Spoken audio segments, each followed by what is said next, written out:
پاکستان کے ذریعے ایران مذاکرات میں پیش رفت ہو رہی ہے۔ امریکی صدر کی تصدیق، کہا ایران کے ساتھ ڈیل جلد ہو سکتی ہے۔ ایران نے کئی پاکستانی پرچم بردار جہازوں کو گزرنے کی اجازت دی۔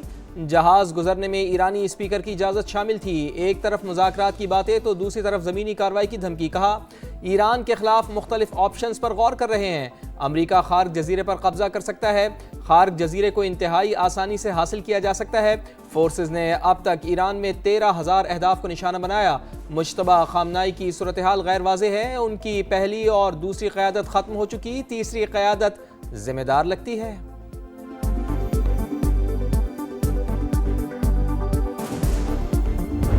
I briefed the visiting brother foreign ministers on the prospects of potential US-Iran talks in Islamabad.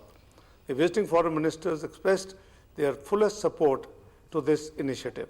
Pakistan is very happy that both Iran and the US have expressed their confidence in Pakistan to facilitate the talks. Pakistan will be honored to host and facilitate meaningful talks between the two sides in coming days. Pakistan ثالث، ایران اور امریکہ کا اعتماد کا اظہار۔ اسلام آباد جلد مذاکرات کی میزبانی کے لیے تیار۔ سعودی عرب، ترکی اور مصر کا بھی مکمل حمایت کا اعلان۔ اسحاق ڈار کی 4 ملکی وزرائے خارجہ اجلاس کے بعد بریفنگ، کہا سفارتکاری ہی واحد مؤثر راستہ ہے۔ اسلام آباد میں 4 اہم مسلم ممالک کی مشاورتی بیٹھک۔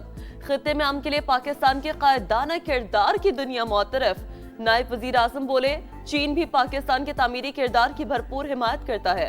موجودہ صورتحال میں مسلم امہ کا اتحاد مزید اہمیت اختیار کر گیا۔ کشیدگی کسی کے مفاد میں نہیں، خطے میں امن کے لیے پرعزم ہے۔ UN چارٹر کے تحت تمام ممالک کی خود مختاری اور سلامتی کا احترام کیا جانا چاہیے۔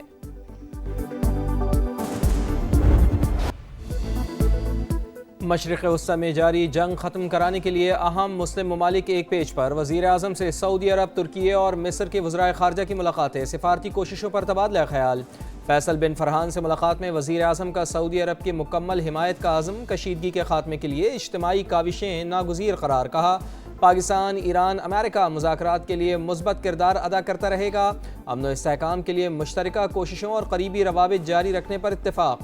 ملاقاتوں میں اسحاق ڈار اور مشیر برائے قومی سلامتی لیفٹیننٹ جنرل محمد عاصم ملک کی بھی شرکت۔ معزز مہمانوں کا وزیر اعظم اور فیلڈ مارشل عاصم منیر کی کاوشوں کو خراج تحسین۔ تینوں معزز مہمان وزیر اعظم کے عشائیے کے بعد وطن واپس روانہ۔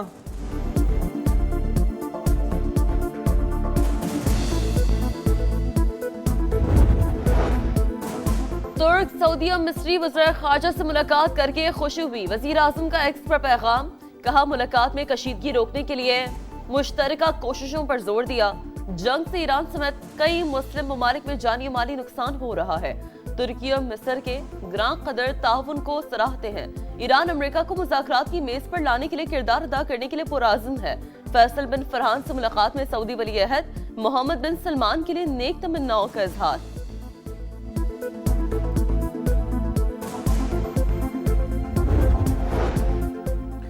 نائب وزیر اعظم اسحاق ڈار سے سعودی وزیر خارجہ شہزادہ فیصل بن فرحان کی ملاقات، دو طرفہ تعلقات، علاقائی صورتحال اور خطے کے چیلنجز پر بات چیت، باہمی روابط اور تعاون جاری رکھنے پر اتفاق۔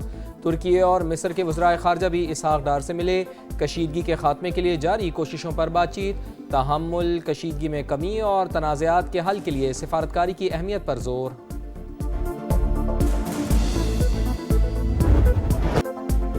امریکہ اور اسرائیل کے ایران پر حملے جاری۔ مہر آباد ہوائی اڈے پر شدید بمباری۔ تہران کے جنوبی علاقے میں بھی فضائی حملے۔ تبریز میں پیٹرول کیمیائی پیداوار کی یونٹ پر بم برسائے گئے۔ عالمی توانائی ایجنسی کی خنداب پلانٹ پر حملوں کی تصدیق، واضح کیا کہ شدید نقصان کے باعث پلانٹ آپریشنل نہیں رہا۔ خنداب پلانٹ کو 27 مارچ کو نشانہ بنایا گیا تھا۔ اسرائیل کی لبنان میں وحشیانہ بمباری جاری۔ UN امن دستوں کے ہیڈ کوارٹر پر بھی حملے، ایک اہلکار جاں بحق، متعدد زخمی۔ لبنانی میڈیا کے مطابق بیس پر تعینات انڈونیشین امن دستوں کو نشانہ بنایا گیا۔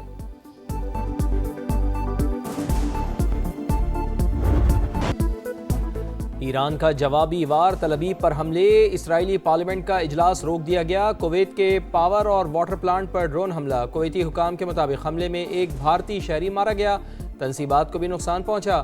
بغداد میں امریکی سفارتی مرکز پر حملہ، وکٹوریا ایئر بیس میں آگ بھڑک اٹھی۔ سعودی عرب کا 5 بیلسٹک میزائل گرانے کا دعویٰ، حزب اللہ اور یمنی حوثیوں کی بھی صہیونی ریاست پر یلغار۔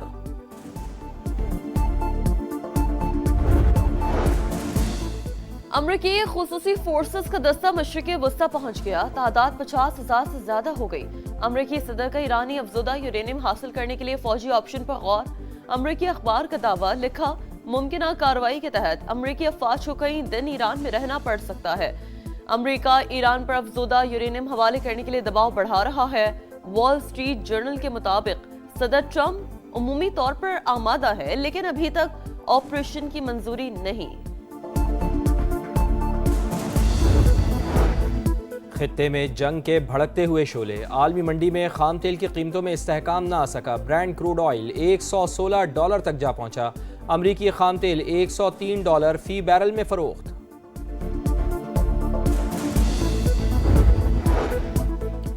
امریکہ کھلے عام مذاکرات کی بات کرتا ہے اور خفیہ طور پر زمینی حملے کی منصوبہ بندی کر رہا ہے۔ ایرانی اسپیکر کا دعویٰ، واضح کیا کہ ایرانی فوج امریکی زمینی فوج کا سامنا کرنے کے لیے تیار ہے۔ ایران پر کسی بھی زمینی حملے کا بھرپور جواب دیا جائے گا۔ ایرانی وزیر خارجہ کا بھی سخت رد عمل، کہا امریکہ اور اسرائیلی تعلیمی اداروں کو نشانہ بنا رہا ہے۔ یونیورسٹیوں پر حملوں سے علم کا سلسلہ رکے گا نہیں۔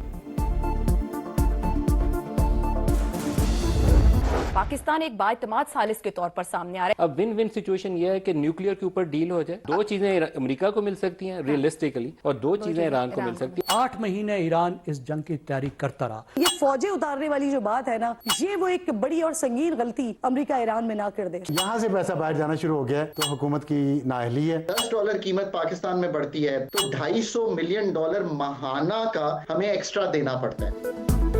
مشرق وسطی سے جنگ کے خاتمے کے لیے پاکستان نے امن کی شمع تھام لی۔ ایک طرف تہران سے رابطے، دوسری طرف واشنگٹن کے لیے پیغامات۔ پاکستان کے قائدانہ کردار پر سما سچویشن روم سے نان سٹاپ بڑی کوریج۔ بدلتی صورتحال پر لمحہ بلمحہ رپورٹنگ۔ پاکستان اسٹریٹجک ثالث کے طور پر ابھر رہا ہے۔ اسرائیل کے جنگی عزائم کو روکنے کے لیے مضبوط ممالک کا اتحاد ضروری۔ ایران امریکہ کے کہنے پر اپنا میزائل پروگرام نہیں چھوڑے گا۔ سینئر دفاعی ماہرین اور مبصرین کے جاندار تجزیے۔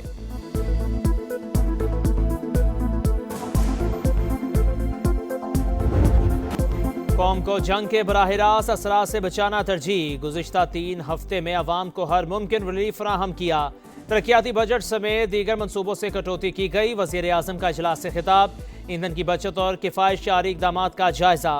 مکمل نفاذ یقینی بنانے کی ہدایت۔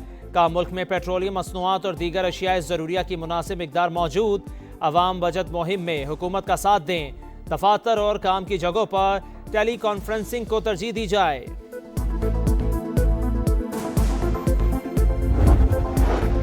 وفاق کا کفایت شعاری اقدامات کے تحت 154 ارب روپے بچانے کا ہدف۔ اسمارٹ لاک ڈاؤن اور محدود تجارتی سرگرمیوں سے توانائی کی بچت کا پلان۔ موٹر سائیکل اور رکشہ صارفین کو پیٹرول پر مخصوص سبسڈی دی جائے گی۔ حتمی فیصلہ اعلیٰ سطح مشاورت کے بعد کیا جائے گا۔ پاکستانیوں کی بیرون ملک موجود دولت واپس لانے کی کوششیں۔ روشن ڈیجیٹل اسکیم میں سرمایہ کاری سمیت مختلف تجاویز زیر غور۔ پی آئی اے کا برطانیہ کے لیے براہ راست فلائٹ آپریشن بحال۔ 6 سال بعد پہلی پرواز اسلام آباد سے لندن پہنچ گئی۔ ہیتھرو ایئرپورٹ پر مسافروں کا استقبال۔ پروازوں کی بحالی، دونوں ملکوں کے درمیان بہترین تعلقات کی آغاز۔ جلد کراچی سے بھی فلائٹ شروع ہونی چاہیے۔ جین میریٹ کا تقریب سے خطاب۔ بانی پی ٹی آئی کی اہلیہ بشرا بی بی کا ڈیالہ جیل میں طبی معائنہ۔ دائیں آنکھ میں دھندلے پن اور سر درد کی شکایت پر ادویات تجویز۔ 4 ہفتے بعد دوبارہ چیک اپ کی ہدایت۔ دادو میں ہائی پروفائل تحریر قتل کیس کا محفوظ فیصلہ آج سنایا جائے گا۔ ضلع بھر میں سیکیورٹی ہائی الرٹ۔ رباب چانڈیو انصاف کے لیے پر امید، کہتی ہیں نظام ثابت کرے گا کہ طاقتور کو بھی سزا ہو سکتی ہے۔ 8 برس پہلے رباب کے والد، دادا اور چچا کا قتل ہوا۔ پیپلز پارٹی کے 2 ایم پی اے سمیت 8 ملزمان نامزد، 4 ملزم ضمانت پر اور 4 جیل کسٹڈی میں ہیں۔ کیس کی 380 سماعتیں ہو چکی۔ کراچی میں ہیوی ٹریفک وبال جان۔ کورنگی بلال چورنگی میں واٹر ٹینکر نے موٹر سائیکل کو روند ڈالا۔ خاتون سمیت 2 افراد جان سے گئے۔ بلدیہ میں بے قابو ٹریلر کی گاڑی کو ٹکر سے ایک شخص جاں بحق، 9 افراد زخمی۔